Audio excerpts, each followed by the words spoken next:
これはめんつゆ、お酢と砂糖。これだけです。はい。麺にも牡蠣の味が染みついてて、豪華な味になってると思います。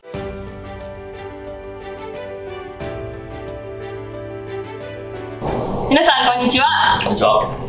本日は日本料理桜屋の三田シェフにお越しいただいております。本日はどうぞよろしくお願いいたします。お願いします。今回ご紹介していただくのは牡蠣と九条ネギを使った焼きうどんです。ちょっと家庭用に考えたレシピなんで、はい、まあ別に九条ネギは青ネギでもいいですし、まあ牡蠣もね加熱用のものを今日は使ってますし、非常にこう手軽に作れるレシピです。はい。うどんも冷凍の。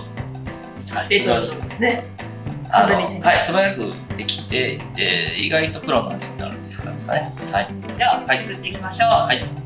まず、冬の野菜ですよね。白菜。まあ、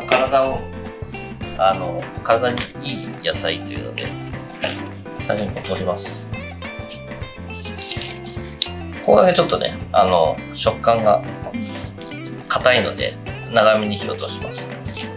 で、葉っぱの方はもうざっくりですかね。これ彩りがいいので、ちょっとこう芯のとこと葉っぱのとこと分けます。はい。で、これをこう刻んでください。まあ、細かくする必要はないです。ちょっとざっくりと。まあ、歯応えあっても美味しいですからね。で、それと九条ネギ。まあ、葉っぱと軸の食感、これも違うので、で、青いところと白いところと分けといて、で、こう斜めに切ります。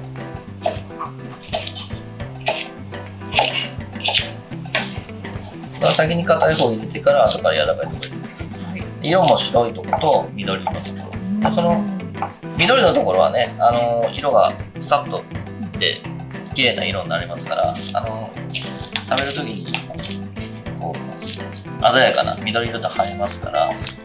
火の通りやすいところと火の通りにくいところと分けます。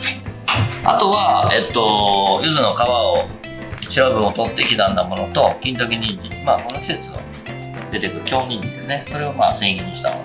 まあ別に普通の人参でも構いません。うどんは今日冷凍のうどんなんですけど、普通の家で水とお湯とかって蛇口にあるじゃないですか。あれをこう分けた方のお湯につけてるだけです。ぬるま湯ですよね。冷凍うどんをそのままつけて普通に自然に解凍させたという感じのものです。はい。で、調味料はめんつゆ3倍濃縮ですね。それとお酢と砂糖、これだけです。はい。サラダ油を少し引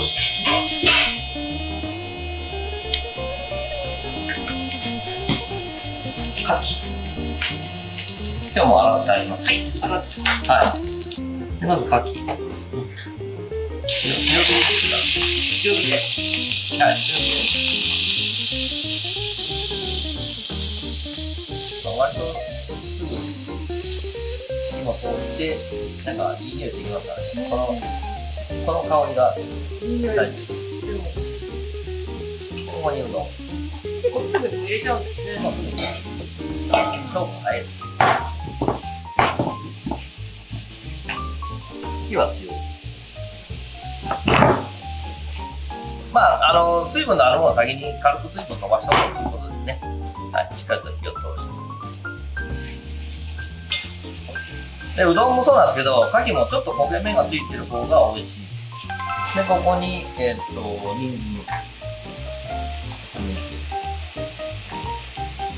これで火通って水分が飛んできたら人参。で、さっきの白菜の赤いところと、九条ネギの、白いところですね。赤い部分から。はい。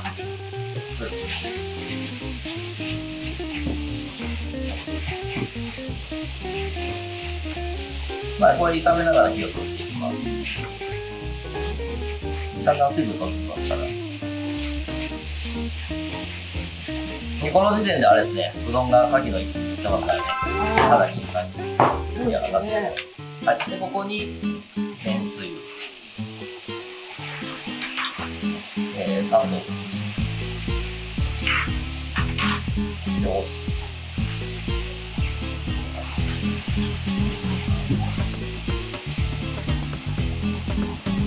で、ネギの、緑色のとこと白菜の葉っぱの方ですね。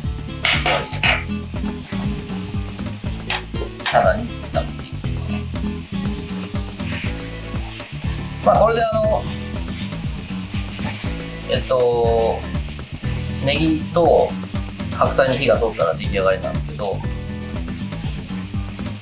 もうなんかちょっとしたお鍋の匂いですね。ポン酢とかき鍋みたいな匂いです。緑色が飛ばない間に仕上げないといけないです。でここまで炒めて最後に柚子。最後。ここで一気にまた柚子の香りがきますから。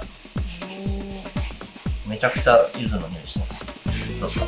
匂いで嗅いでみます。ああ、確かに。はい。これ出来上がりですから。もう常に強火で。はい。もうずっと強火です。彩りがいいです。冷凍うどん一玉で結構な感じになりますから。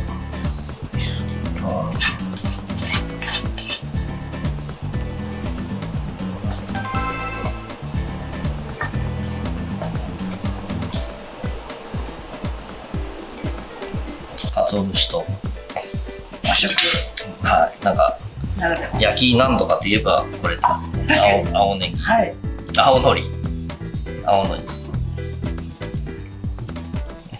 全体的にちょっとおしゃれにしておきます。おしゃれですね。はい。で鰹節。まあ踊ってる間に食べると美味しいです。ふわっとしてね。ちょっと踊りますからね。こんな感じで。美味しそうに仕上がりました。鰹節が踊ってます。はい。塩ネギと牡蠣の焼きうどん完成です。はい。では焼きうどんを早速いただきます。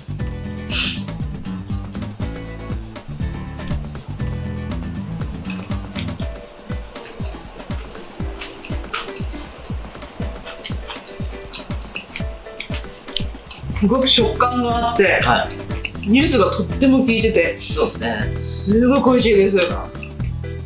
ね、冬場野菜も美味しい季節ですからね。はい。あと今日はね、マルキンっていうところの濃縮のめんつゆ使ったんですけど、濃縮の方がこうすぐ使えるからいいんですけど、その何倍に薄めるかによってちょっと分量が違うんですよ。だからその砂糖とか酢の加減も自分でちょっと味見して、でちょっとそれぞれが加減していただいたらいいかなと思います。そうですね。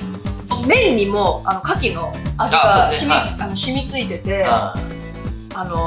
ちょっと豪華な味になってると思います。はい、皆さんもぜひご家庭でお試しいただけたらなと思います。はい、水田シェフ、本日はどうもありがとうございました。ありがとうございました。